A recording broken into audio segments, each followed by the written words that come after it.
Você já teve alguém do seu lado que mais parecia a boa mão do Senhor sobre você? Você já teve uma pessoa, ou tem uma pessoa, que quando você pensa nessa pessoa, vem aquele sentimento gostoso de parece que Deus está cuidando de você através dela? Eu me lembrei, no momento dessa meditação, de uma pessoa que nós ganhamos para Cristo, ainda no início do nosso ministério. Era uma pessoa de alto cargo, na Caixa Econômica Federal, e quando chegou na cidade que nós morávamos, não era evangélico, mas um homem muito bom. Ele se converteu. A igreja que nós pastoreávamos era muito simples e ele passou a fazer parte de uma forma integrada, responsável, e era interessante porque o cuidado dele conosco era perceptível. Sabe essas pessoas que chegam perto de você e começam a fazer assim aquelas perguntas com todo cuidado para tentar descobrir alguma necessidade? Assim era aquele irmão. E quando ele percebia uma necessidade, ele não ficava fazendo alvoroço ou qualquer outro tipo de interrogatório. Logo ele vinha em socorro. E tanto socorro com uma palavra, num companheirismo.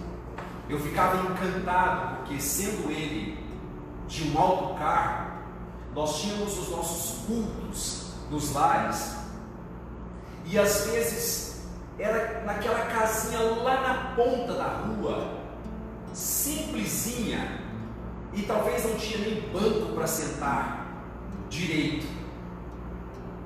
Ele colocava uma roupa bem simples, e lá estava sempre aquele irmão com a gente.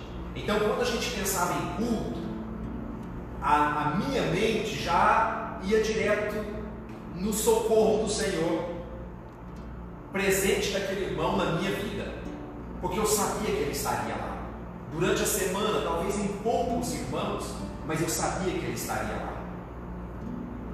Como é bom a gente ter alguém, ou talvez algumas pessoas, que para nós sejam como a mão do Senhor.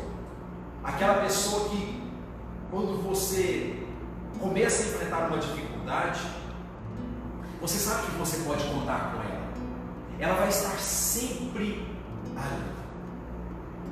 O mundo precisa de mais gente assim. Eu não sei quanto a sua opinião, mas a humanidade, as nações, talvez nunca tenha se curvado na presença de Deus em intercessão e clamando pela boa mão dele sobre ela, como está acontecendo nos últimos tempos. Creio que não. Eu sei que a humanidade já passou por momentos difíceis. Nós tivemos Primeira Guerra Mundial, Segunda Guerra Mundial, tivemos a gripe espanhola e outros momentos, mas naquela época a informação não era tão globalizada como é hoje. Então eu penso que as pessoas não tinham o conhecimento da dimensão da dificuldade. Era uma preocupação mais localizada. Não tinham conhecimento da gravidade, por exemplo, que uma gripe espanhola representou naquele momento para o mundo. Depois, sim, a gente tem 50 milhões de pessoas, salvo o melhor juízo, morreram. Então depois as informações chegaram, mas no momento da dificuldade, eu penso que eles não tinham essa consciência como nós temos hoje. E por isso, o mundo que crê em Deus, e até mesmo pessoas que às vezes não creem tanto, está voltado para Deus e clamando para Deus a sua boa mão sobre o que está acontecendo no mundo todo com essa pandemia e aquilo, que ainda acontecerá como consequência dessa pandemia. Lá na devocional que nós estamos fazendo e subindo no canal, nós estamos tratando o coronavírus e o tempo, depois é o coronavírus e a saúde, o coronavírus e a família, e a religião, e a política. Então, para a gente ver o estrago e em breves momentos ver um direcionamento de Deus sobre tudo isso que está acontecendo. Mas a verdade é que está havendo uma manifestação, inclusive pública, muitas igrejas colocando seus membros de joelho nas ruas, cada um faz do estilo próprio, mas a humanidade está clamando pela boa mão do Senhor. E eu quero hoje ler um texto com vocês que o contexto traz esse assunto, a boa mão do Senhor sobre um povo. E eu tenho certeza que, conversando sobre esse texto, nós vamos detectar muitas informações importantes na nossa vida para que a boa mão do Senhor esteja sobre nós hoje, continue sobre nós, porque às vezes quando passa uma onda, a gente tende a arrefecer a fé, a não vigiar tanto, mas não é tempo disso acontecer mais. Precisamos guardar na memória que estamos passando por uma tempestade, mas o que a Bíblia diz é que outras virão, e agora num tempo muito mais breve.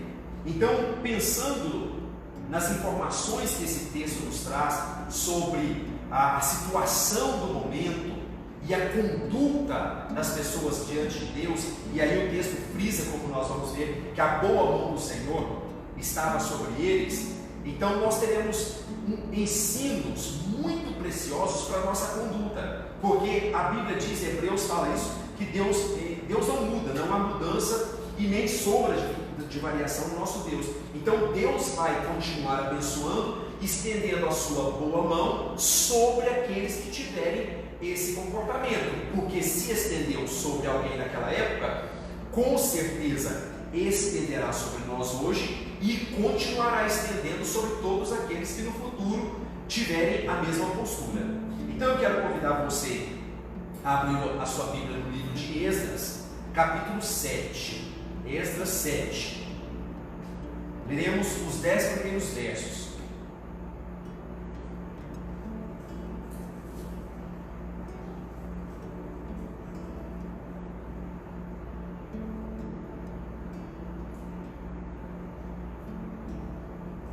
Espero que todos tenham encontrado. Está na Bíblia, viu? Pode acreditar em mim que está aí, tá bom?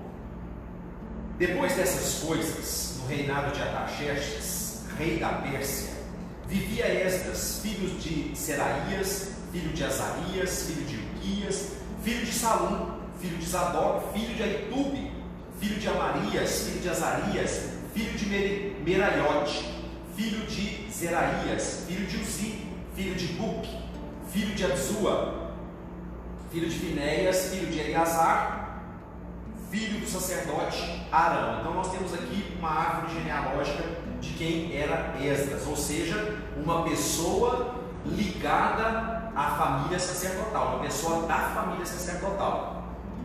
Este Esdras veio da Babilônia, porque Israel estava cativo na Babilônia. Ele era um escriba e conhecia muito bem, ou conhecia muito a lei de Moisés, dada pelo Senhor, o Deus de Israel. O rei lhe concedera tudo o que ele tinha pedido, pois a boa mão do Senhor, o seu Deus, estava sobre ele. Alguns dos israelitas, inclusive sacerdotes, levitas, cantores, porteiros, servidores do templo, também foram para Jerusalém no 7º ano do reinado de Artaxerxes. Esdras chegou a Jerusalém no 5º mês do 7º ano desse reinado. No dia 1º do primeiro mês, ele saiu da Babilônia e chegou a Jerusalém no primeiro dia do 5º mês, porquanto a boa mão do seu Deus estava sobre ele. Pois Esdras tinha decidido dedicar-se à lei do Senhor e a praticá-la e a ensinar em seus decretos e mandamentos aos israelitas. Ensinar os seus decretos e mandamentos aos israelitas. Muito bem, aproximadamente 460 a.C. Esses acontecimentos encontram-se na história. Israel estava cativo na Babilônia por desobediência a Deus, como nós vamos ver em parte. Deus começa a usar o rei Ciro para que Israel voltasse para a sua terra, e depois vem uma sequência de Deus colocando um anzol no nariz daqueles reis, fazendo com que o povo pudesse voltar e formar novamente a nação de Israel. Então, o texto que nós temos está inserido nesse contexto da volta do povo depois de 70 anos na Babilônia, voltando para Israel e formando de novo a nação, inclusive formando ali novamente toda a liderança religiosa, onde se restabeleceria os sacrifícios e tudo mais, e a prática religiosa e o culto a Deus. Inclusive, se você ler todo esse capítulo, os capítulos anteriores e posteriores, você vai perceber que a intenção de Artaxerxes, depois de ter sofrido uma reprimenda do Deus único e reconhecido que ele era o Deus verdadeiro, ele diz em testemunho na sua carta que o desejo dele é que os israelitas voltassem e restabelecessem a adoração a Deus, porque ele sabia muito bem que se isso não acontecesse, ele, a nação dele, continuaria sofrendo as consequências. Depois você pode ler toda a história do livro de Esdras, que é linda, também de Neemias, que é linda e maravilhosa, e tratam desse regresso, dessa ação de Deus para que o povo regressasse a Jerusalém. Mas o que nós queremos destacar aqui é que a boa mão do Senhor estava sobre Esdras. Esdras abraça no Senhor o chamado de santificar o povo israelita ao Senhor. Claro, um desafio muito grande, que lhe trouxera grandes dificuldades, mas dentro desse momento de grande dificuldade, os versos 6 e 9 fazem uma afirmação muito séria: a boa mão do Senhor estava com ele. Claro, ele enfrentaria dificuldades como enfrentou, ele correria risco de morte, sim, como correu, mas a boa mão do Senhor estava sobre ele. E é isso que importa para nós que temos fé, é que a boa mão do Senhor esteja sobre nós. E precisamos desenvolver isso. Então entendemos que o estudo desse texto, dos detalhes desse texto, vai nos ajudar a entender, e depois o poder de Deus vai nos ajudar a colocar em prática, para que a boa mão do Senhor esteja também sobre nós. A gente consegue detectar nesse texto pelo menos 3 motivos pelos quais a boa mão do Senhor se fez sobre Esdras. E é claro, estando sobre ele, estava sobre todo o povo que voltou com ele, estava sobre toda a ação do povo.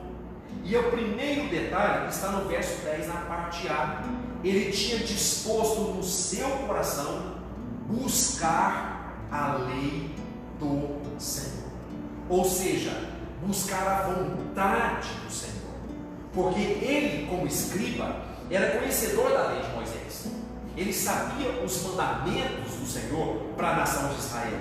Então ele foi além da letra, ele foi além do conhecimento da letra, ele buscou conhecer a vontade do Senhor, discernir dentro da lei de Moisés para a nação de Israel qual era a vontade do Senhor para aquele povo. E a Bíblia é clara em salientar que o motivo de Israel ter sido cativo foi a desobediência e o desleixo.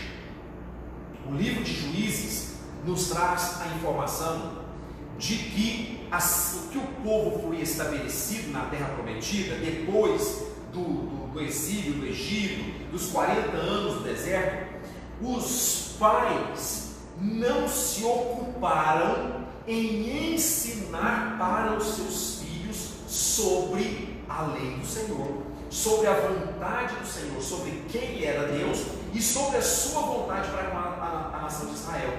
Logo se levantou uma geração que não conhecia mais o Senhor. Quero ler para vocês Juízes, capítulo 2, verso 10, e registra o seguinte: depois que toda aquela geração, a geração antiga, foi reunida aos seus antepassados, ou seja, faleceu, surgiu uma nova geração que não conhecia o Senhor e o que ele havia feito por Israel. Então, este foi um dos motivos de Israel ter sido cativo. Levantou uma geração que não conhecia o Senhor, que não conhecia a vontade do Senhor, que não conhecia a lei do Senhor para cumpri-la. E então eles foram desobedecendo, afrontando a Deus, até chegar no momento em que Deus não suportou mais e permitiu que Nabucodonosor invadisse a Judéia e levasse cativo praticamente toda a nação de Israel, deixando alguns poucos pobres ali na Palestina. Bom, então esse foi o primeiro motivo o primeiro aspecto pelo qual a boa vontade do Senhor estava sobre Esdras. O segundo motivo, que também está no verso 10, primeiro ele busca a lei do Senhor, a vontade do Senhor, e o segundo, a Bíblia diz que ele buscava para cumprir. Ele buscava conhecer a vontade do Senhor para cumprir.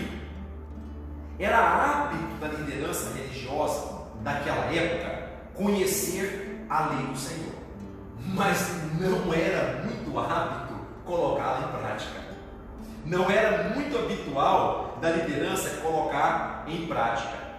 Nos anos aproximadamente 600 e pouco, Deus usa o profeta Isaías para dizer o seguinte para a nação de Israel: presta atenção, o Senhor diz, escute, esse povo se aproxima de mim com a boca e me honra com os seus lábios, mas o seu coração está longe de mim. A adoração que me prestam só é feita de regras ensinadas por homens. Por isso, uma vez mais deixarei atônito esse povo com maravilha e mais maravilha. A sabedoria dos sábios perecerá e a inteligência dos inteligentes desvanecerá. Então, aqui nos anos 600, antes do cativeiro babilônico, Deus repreendia: olha, vocês conhecem a minha lei, vocês me honram com os seus lábios, mas o coração de vocês, o que é o coração? A vontade de vocês em cumprir a minha lei não existe. Não existe. Mas Esdras fez o contrário.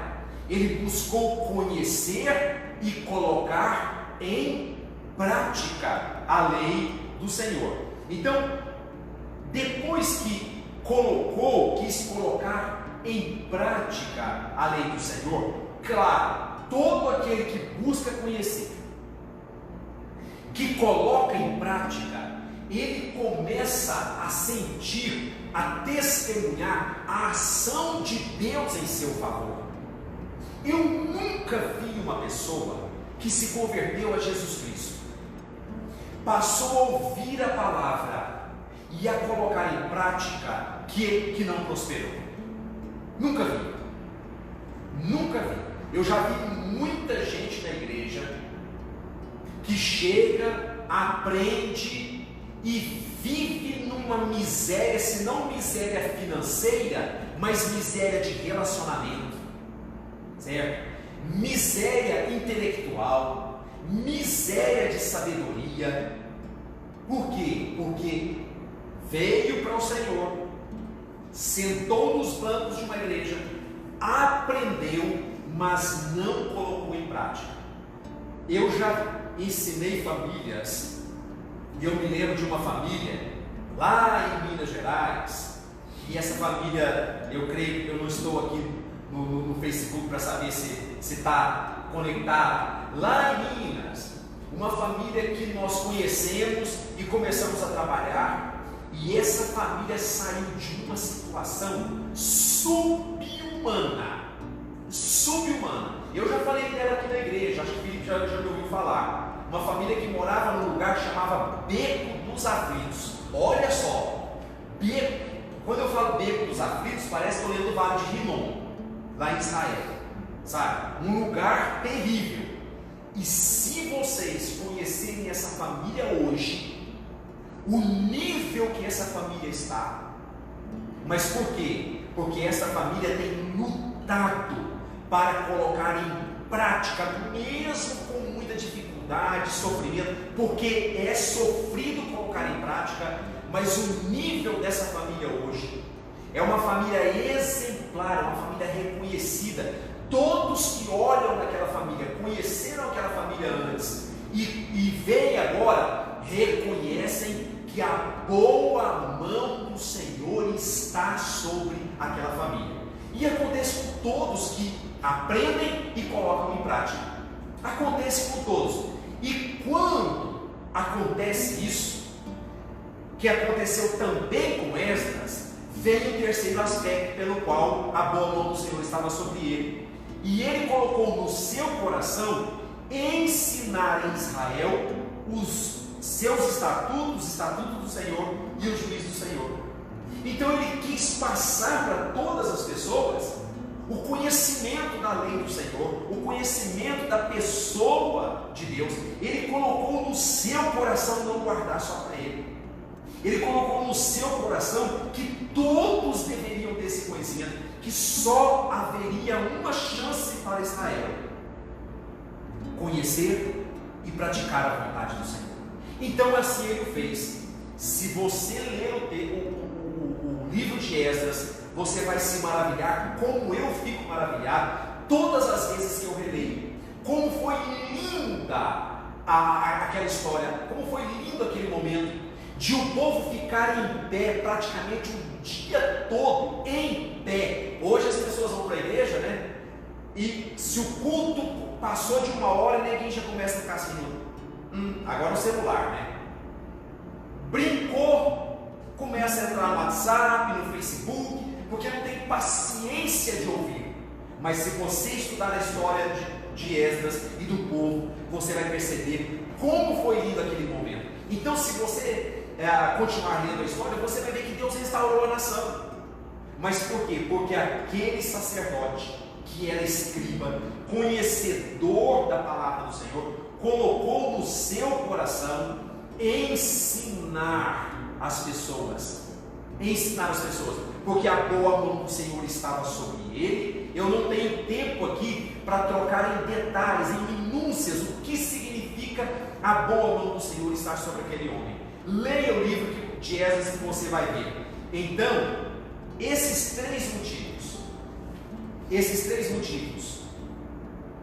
três aspectos nos fazem entender o porquê de a boa mão do Senhor estar sobre aquele homem e depois sobre a nação de Israel. Queridos, o poder de mídia hoje é muito forte. É muito forte. Hoje, se você liga o televisor, você será invadido por testemunhos e mais testemunhos de pessoas recebendo bênção de Deus. Mas uma coisa intriga, porque no mesmo momento em que salões de igrejas estão cheios de pessoas, alguns até com milhares de pessoas, e dizendo de testemunhos e mais testemunhos, e pastores se enriquecendo cada vez mais, você percebe que a miséria continua. Você percebe que a comunidade não vê reflexos da boa mão do Senhor sobre essas pessoas. Eu estava ajudando uma pessoa que teve bons anos nessa ilusão. E infelizmente perdeu os bons anos. Mas por quê? Quando você liga o seu televisor num desses programas, você vai ver que não se ensina a lei do Senhor, não se ensina a palavra do Senhor. Você vai perceber que esses líderes não fazem como Esdras. Eles não estão preocupados em ter uma vida digna, uma vida limpa, uma vida honesta, uma vida sincera diante do Senhor. Vocês vão perceber isso. E então, a vida das pessoas que vivem iludidas é uma vida de miséria, é uma vida que não há melhora no coração. A pessoa se olha no espelho e ela não se vê melhor do que ontem. Ela se vê lutando pelas mesmas coisas, na sofreguidão de querer coisas materiais, na sofreguidão de buscar cura e mais cura, na sofreguidão de buscar uma paz que nunca encontra. É porque a boa mão do Senhor não está, porque esse não é o caminho, essa não é a fórmula que Esdras descobriu. A fórmula que Esdras descobriu e que vai trazer prosperidade não somente financeira, mas prosperidade nos relacionamentos, prosperidade da paz interior, prosperidade da tranquilidade, a pessoa ter uma dependência do Senhor e uma esperança no Senhor e se lançar nos braços dele e ter a certeza que ele vai sempre acolher. É a fórmula que Esdras descobriu. Buscar a vontade do Senhor, colocá-la em prática e ensinar com todo amor a outras pessoas, para que essas pessoas também tenham. Isso que eu vou falar nessa quarta-feira, 13 de maio, dia de aniversário de casamento do pastor Silvio e Daniel. Essas fórmulas da grande mídia, aos poucos agora, elas vão caindo. Porque a ilusão religiosa, de agora em diante, ela não suportará o peso das coisas que nos admiram. Jesus está adornando a igreja. Nenhuma falsa igreja ou falso pregador vai ficar em pé. Vai agora caindo um, depois vai caindo outro e caindo outro. Porque essa não é a fórmula. A fórmula é aquela encontrada por aquele servo de Deus. Então, se é assim, precisamos aprender com ele. Precisamos aprender com Esdras. Buscar de todo o nosso coração a palavra do Senhor, a lei do Senhor. Existe um livro que o pensamento central é o seguinte: o que faria Jesus nesse momento que você está vivendo? Jesus tomaria a sua decisão? Jesus teria esta ação? O que Jesus faria diante da situação que você está? E é isso que deve permear a nossa mente. Esse desejo profundo de conhecer a vontade do Senhor. O salmista, no Salmo 119, verso 97, ele exclama: Senhor, como eu amo a tua lei, medito nela o dia inteiro. Então a gente precisa amar a palavra de Deus, a gente precisa meditar nela o dia todo. E o dia inteiro pensar: o que Jesus faria nessa situação? Como Jesus reagiria nessa situação? Agora, sabe quem vai te responder? A palavra, a Bíblia. o desconhecimento dela vai fazer com que eu seja extremamente injusto com o meu próximo, achando que eu estou sendo justo. Vai fazer com que eu seja desonesto com o meu próximo, achando que eu estou sendo honesto. Porque qual então se torna o meu parâmetro? O mundo. O mundo. Não, eu não estou sendo desonesto, não. Não estou sendo. Eu estou dentro dos princípios da sociedade. Todo mundo faz assim. Mas a boa mão do Senhor não estará comigo. Porque a boa mão do Senhor está sobre aquele que busca os padrões divinos. E os padrões divinos só são conhecidos quando eu amo a lei do Senhor e medito nela. Eu tenho testemunhado muitas atitudes de pessoas que se dizem evangélicas. E como a gente tem visto maldade nos corações. As pessoas não conhecem Jesus Cristo. Conhecem de ouvir falar. Elas não conhecem a lei. Elas não conhecem a palavra. Porque se conhecessem, não teriam o coração tão mau. Se conhecessem, não deixaria o próximo por último. Colocariam o próximo primeiro. Se conhecessem, lutariam mais contra a própria natureza. Se conhecessem, melhorariam todo dia no seu coração. Se conhecessem, mesmo não querendo fazer o bem, porque a carne é má, fariam o bem. Mas o que a gente percebe hoje é um povo dito evangélico que não conhece o Evangelho. Não conhece o sermão da montanha, não conhece os ensinos de Jesus Cristo, não conhece. Eu estava vendo um desses vídeos que me passa, que as pessoas passam e acabou chegando no meu celular, de umas crianças africanas dançando alegremente, e um menino com uma roupa listada, ele está caminhando e de repente vem dois maiores, roubam a roupa dele, e o vídeo intercala esse momento do roubo, né, e o momento da dança, ele lá dançando, feliz da presença de Deus.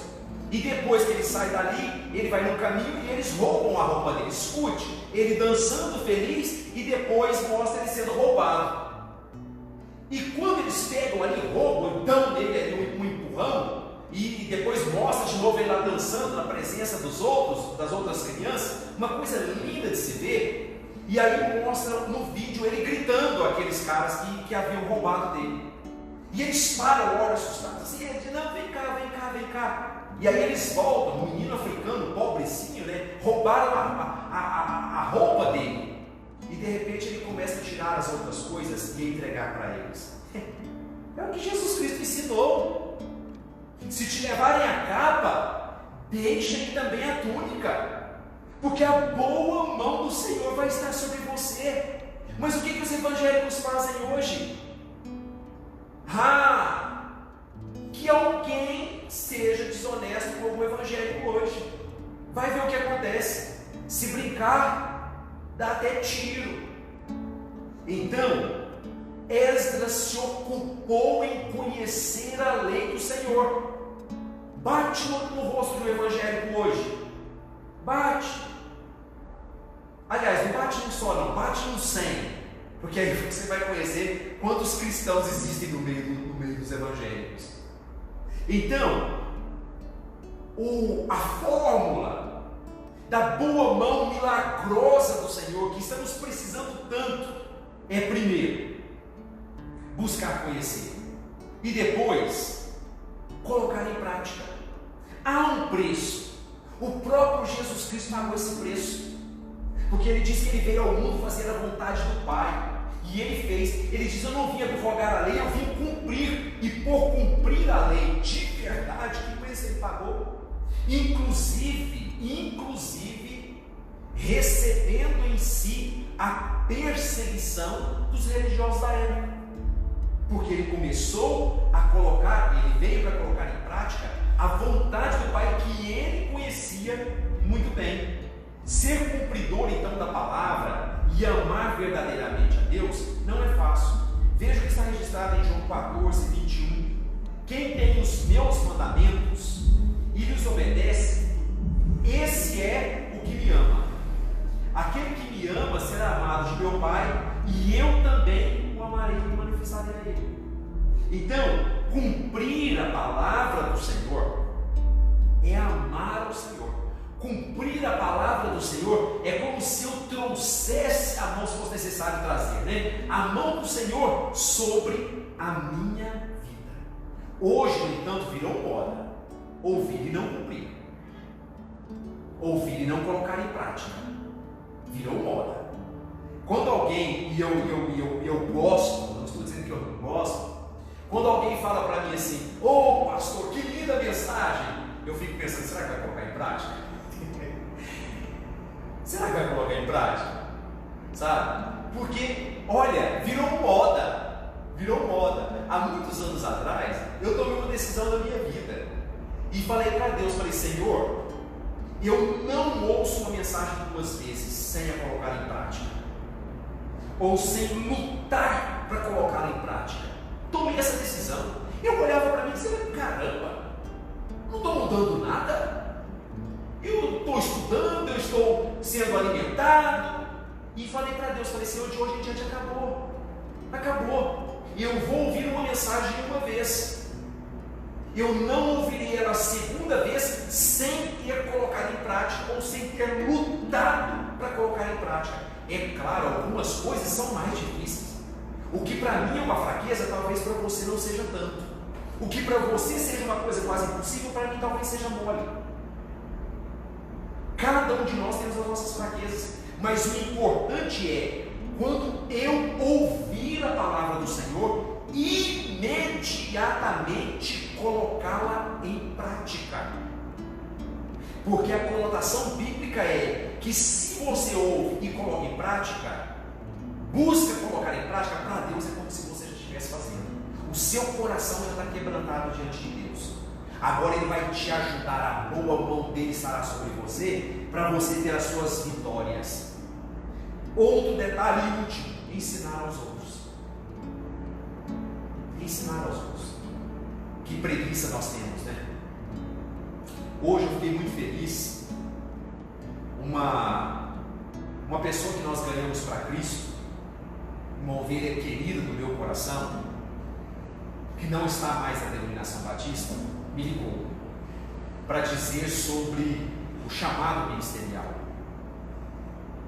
E a gente comentando, ele disse: pastor, eu não poderia de maneira nenhuma passar por esse momento na minha vida sem compartilhar com o Senhor, por mais que há muito tempo ele esteja em outra denominação. E aí eu fiquei pensando, o quanto é gostoso você não reter para você a bênção, o que você teve de Deus, o quanto é gostoso você passar para o outro. E aí ele me testemunhou, falou: pastor, lembra daquele rapaz assim lá da empresa e tal, que é o chefe dele? Ele falou: pastor, acredita que hoje, ele era totalmente incrédulo, acredita que eu estou evangelizando ele, e ele hoje já está lendo a Bíblia, a gente conversa todos os dias praticamente sobre Deus. Olha o que ele fez, o que ele aprendeu, ele tem passado para outras pessoas. E aí você pode dizer: mas não, é porque esse cara tem um chamado pastoral. Não, não é. É porque todo cristão que ama a palavra, que coloca em prática, ele tem o desejo de passar para outro, para que o outro também seja abençoado. Amém. E aí, quando se faz isso, a gente experimenta a boa mão do Senhor sobre nós. Sabe aqueles milagres que a gente tanto precisa? Sabe aquela coisa de a sua família receber tanta bênção, que quando você bota o joelho no chão, você até sente vergonha de Deus, você se sente indigno e fala: Senhor, eu não mereço tanto. Sabe o que é isso?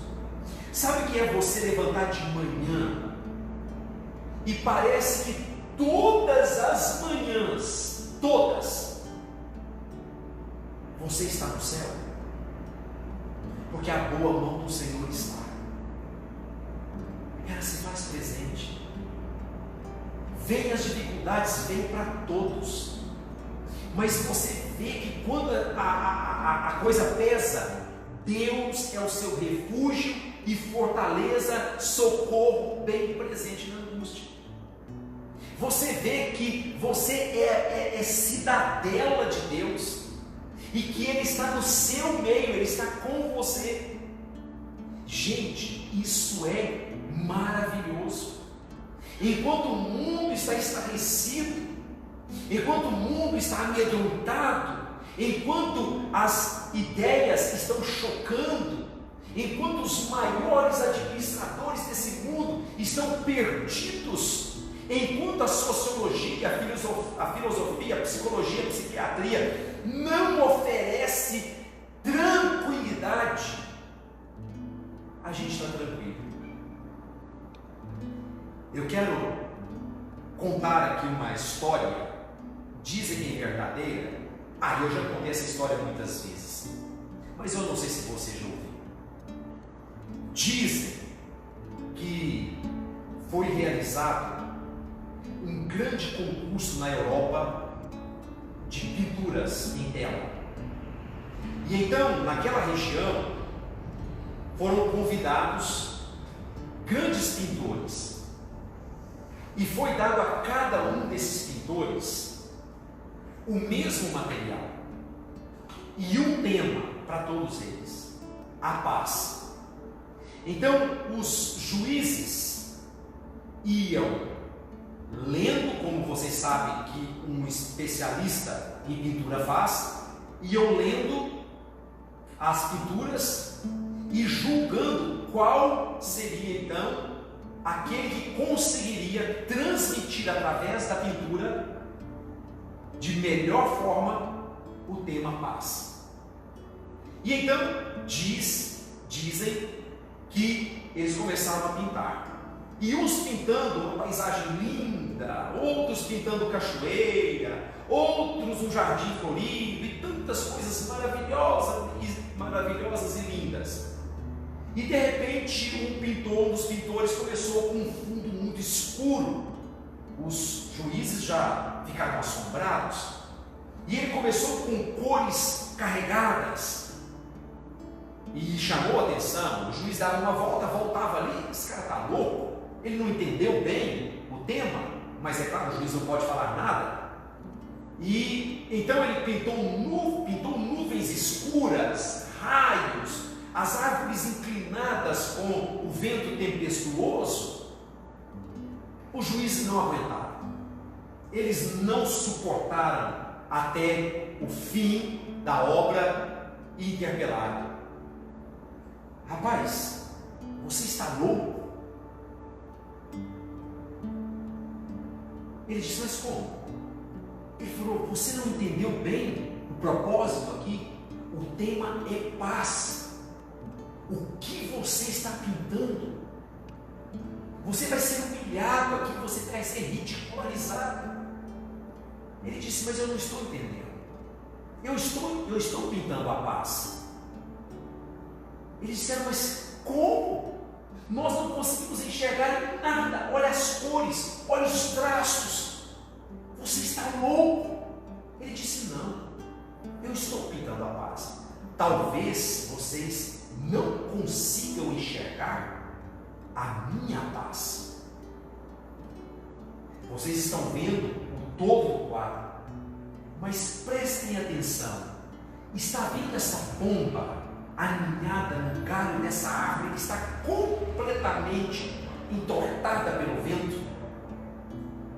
Vocês estão vendo essa pomba? Essa sou eu, porque eu tenho Deus na minha vida. Não importa o tamanho da tempestade, não importa o poder dos ventos, não importa o barulho dos trovões, não importa o iluminar dos raios. Deus é a minha paz. Ele está comigo no meio da grande tribulação. Acontece que vocês não conseguem entender a minha paz. Então, É isso que Esdras tinha, a boa mão do Senhor sobre ele. Haviam inimigos, haviam ameaças grandiosas, mas Deus estava com ele. E é isso que nós precisamos, meus queridos, nesse momento que nós estamos vivendo, e muito mais nos momentos que nós viveremos. Precisamos da boa mão do Senhor. Mas você não vai encontrar outra fórmula na Bíblia a não ser esta. Muitas pessoas têm buscado outras fórmulas, um misticismo exagerado, ensinos heréticos, mas têm se frustrado. E aí elas ficam assim: saem de uma igreja hoje, vão para outra igreja amanhã, vão para outra amanhã, ou então ficam numa igreja só e sempre frustradas, amarguradas, não sentindo paz, não vendo as coisas acontecerem na vida, mas porque não existe outra fórmula. Isso que Esdras descobriu é o que todos aqueles que estão com a boa mão do Senhor sobre eles o têm. Então, meus queridos, Deus está pronto a não só restaurar vidas, Deus está pronto a não só restaurar famílias, empresas, né? Quantas empresas, quantas empresas. Deus está pronto a restaurar cidades. E imaginem a necessidade que vai haver da boa mão do Senhor sobre nós, as nossas famílias, as empresas, as cidades. Imagine quando vai ser necessário a boa mão do Senhor. Mas talvez não muitas pessoas estarão prontas para que a mão do Senhor esteja estendida, porque Isaías 59:1 diz: olha, as minhas mãos estão estendidas para abençoar, os meus ouvidos não estão agravados para que eu não possa te ouvir. Mas o verso 2 diz: mas os seus pecados fazem separação entre mim e vocês, para que eu não os ouça. Quantas pessoas? Mas eu espero que com essa meditação, e com o exemplo de Esdras, e com a fórmula que ele descobriu, se é que podemos chamar de fórmula, você tenha aprendido hoje. Eu espero que você, aprendendo, guarde no seu coração e cumpra. Pense na sua vida agora. Há algum detalhe, algum aspecto da sua vida que você sabe não foi isso que você aprendeu do Senhor, mas que você tem permitido que faça parte do seu dia a dia? Então ame a lei do Senhor, coloque em prática hoje. Vamos precisar de mais, queridos. Vamos precisar de mais. Eu estava falando agora há pouco o quanto nós temos sido abençoados nessa questão do coronavírus. Eu, até agora, não tenho sabido de nenhum irmão em Cristo que morreu por causa do contágio. Muitos foram contagiados, muitos passaram pela doença, mas Deus tem se manifestado de uma forma poderosa. A boa mão dele tem estado sobre nós, e eu creio no fundo do meu coração, não estou dizendo isso aqui para agradar ninguém, que a boa mão do Senhor vai continuar sobre aqueles que tiverem o mesmo comportamento de Esdras. Eu creio nisso. Então, precisamos ensinar os nossos filhos. Ensinar os nossos filhos. Filho, presta atenção. Presta atenção. Você precisa entender isso aqui, ó. Você precisa entender. Porque Deus pode colocar a mão dele sobre você para o resto da vida. E ensine isso para os seus coleguinhas. Porque é assim que acontece.